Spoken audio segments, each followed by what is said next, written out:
Shabbat Shalom, vous connaissez l'histoire de Rungis? Rungis à Paris, c'est ce très très grand marché qui fournit les restaurants, les hôtels, etc. À l'époque, il était en plein cœur de Paris. Si je ne me trompe pas, c'était vers les Halles. Et ça commençait à grandir.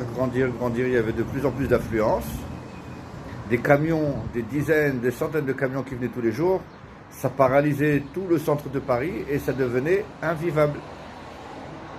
On a décidé de déplacer Rungis.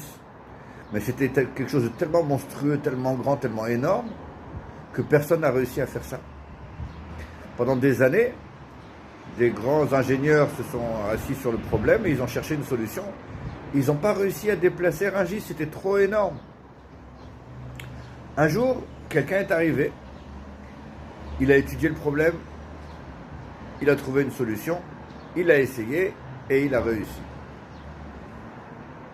C'était tellement phénoménal ce qu'il a fait qu'on l'a interviewé et on lui a demandé comment est-ce que vous avez fait une telle chose. Et il a répondu une phrase extraordinaire. Une phrase très courte mais extraordinaire. Il a dit « J'ai réussi parce que je ne savais pas que c'était impossible ». Je ne savais pas que c'était impossible. Ça veut dire que après l'avoir fait, il s'aperçoit que c'était quelque chose qui était vraiment une folie, irréalisable. Mais quand on pense qu'une chose est possible, elle devient possible. Et quand on pense qu'une chose est impossible, elle devient impossible. Ça, c'est l'histoire de Pessah. Pessah, c'est Yetziat Mitzrayim, la sortie d'Égypte. Mais Mitzrayim, c'est les mêmes lettres que Metzarim, qui veut dire les limites. Et quand on demande aux Juifs de sortir d'Égypte, ça veut dire que la Torah nous invite à sortir de nos limites. Arrêtez de penser que c'est impossible. Arrête de penser que tu ne pourras pas. Arrête de penser que c'est au-dessus de tes forces.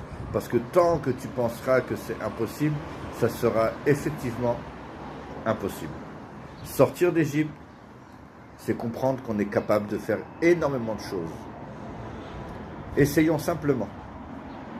Et on va s'apercevoir que pour beaucoup de choses, c'était pas impossible. Shabbat Shalom et Chag Sameach.